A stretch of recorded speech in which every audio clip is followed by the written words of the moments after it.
Welcome back to the Friday Show. I'm Scott Jagow, along with Ray Paulick. So glad you could join us. Ray, American Pharoah's the world's best racehorse. The Eclipse Awards are behind us. We've turned the page to 2016. But is it too early to start talking this year's Kentucky Derby?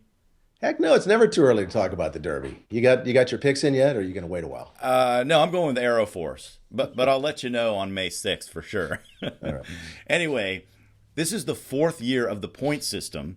I think most people agree that it's working pretty well. A couple of trends to talk about. The last three races under the point system, the post-time favorite has won. Orb, California Chrome, American Pharoah. I'd argue that the point system may have some influence on that, in that you're not getting as many rabbits because the prep races are now at least a mile. So you don't have those horses who are going out really fast and then backing up, causing traffic problems for horses that can actually go a mile and a quarter. So maybe the point system is having an influence and we're going to get more chalk.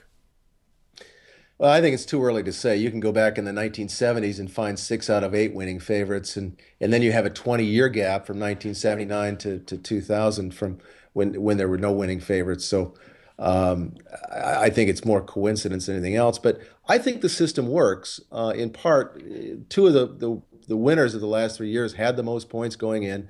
I didn't like the old system, which was dependent on graded stakes earnings. 2-year-olds winning graded stakes going 6 furlongs and pick up enough money to get into the Derby sometimes. So this is a much better system. On the other hand, they have tweaked the system a little bit.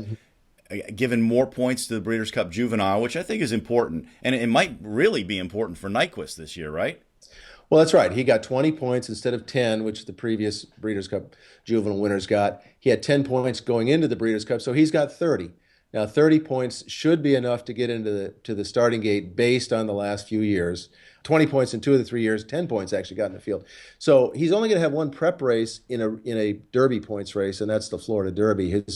His 2016 debut is going to be in a non-points race. So if something happens in the Florida Derby, Nyquist still has enough points to get in, and he should because he's the 2-year-old champion. Yeah, I'm glad they give a little bit more weight, but not enough so that it throws off the balance. And you've got horses who mature into their 3-year-old year, which is the whole point of it.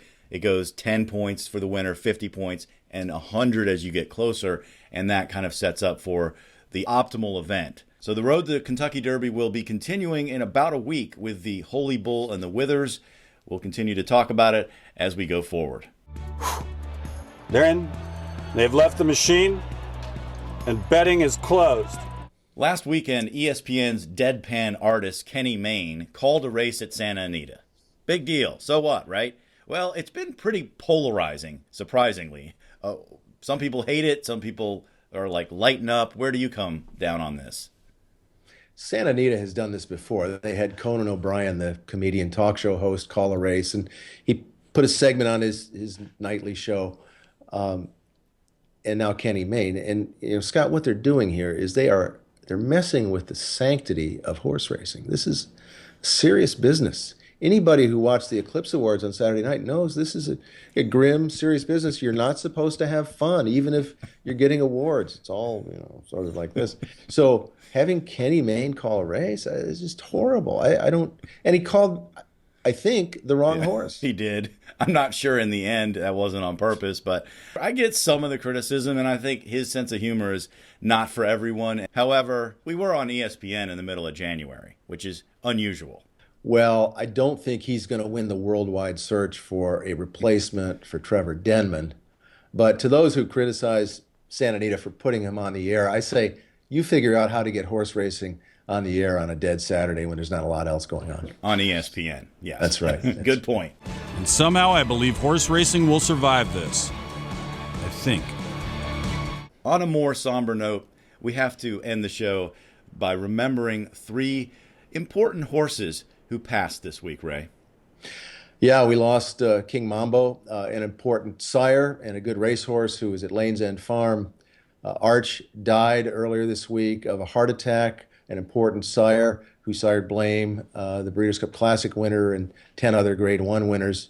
And then we lost Gulch, who at 32 years old was the oldest living Breeders' Cup winner, a terrific racehorse and the sire of Thunder Gulch, the Kentucky Derby winner. So it's sad to see all 3 of them go. Well, let's end the Friday show remembering that thrilling stretch run of the 1988 Breeders' Cup Sprint with Gulch. Thanks for joining us. They're down to the final furlong. Very Subtle has now taken the lead on the outside. Play the King is charging hard.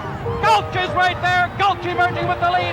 Play the King. It's Gulch. Play the King. Here's the wire. And Gulch has won it. And a salute of victory from Angel Cordero Jr.